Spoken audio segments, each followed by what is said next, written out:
வாக்கு என்பது மக்களாட்சியை ஏற்றுக்கொண்ட ஒரு நாட்டில் வலிமை மிக்க ஒரு ஆயுதம், ஆகச் சிறந்த போர்க்கருவி.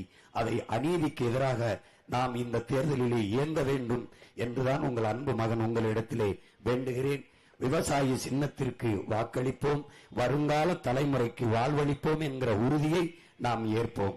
உழவு இல்லை என்றால் இங்கே உணவு இல்லை, உணவு இல்லை என்றால் உயிர்கள் இல்லை, உயிர்கள் இல்லை என்றால் உலகம் இல்லை. எனவே உழவை மீட்போம், உலகை காப்போம் என்ற தத்துவத்தை வைத்து இந்த களத்திலே நிற்கிறோம். நீங்கள் எதுவில்லாமலும் வாழ முடியும்.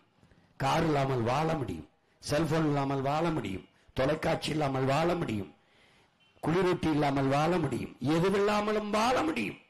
கார் இல்லாமல் வாழ, மகிழ்ந்து இல்லாமல் வாழ முடியும். ஆனால் நீரும் சோறும் இல்லாமல் வாழ முடியாது. உலகத்தில் எந்த நாட்டிலாவது கார் இல்லை, செல்போன் இல்லை, டிவி இல்லை என்று புரட்சி வந்திருக்கிறதா, போராட்டம் வந்திருக்கிறதா? இல்லை. ஆனால் நீரும் சோறும் இல்லை என்றால் அந்த நாட்டில் புரட்சி வராமல், போராட்டம் வராமல் இருந்ததில்லை.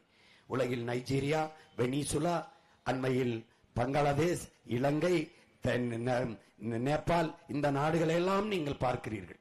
இந்த நாட்டுக்கு ஏற்பட்ட நிலைமை இங்கே வரக்கூடாது என்றால் நீங்கள் உழவை கைவிடாமல், வேளாண்மையை கைவிடாமல் நீங்கள் கைப்பிடித்துக் கொள்ள வேண்டும்.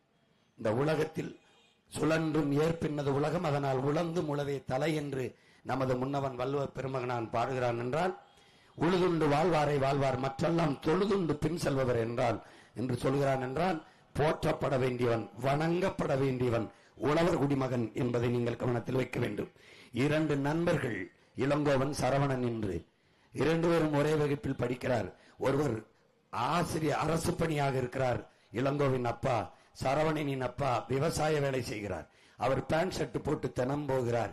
இவர் உடை கோவணத்தை கட்டிக்கொண்டு உழச் செல்கிறார். வேர்வையோடு அப்பா வீடு திரும்புகிறார்.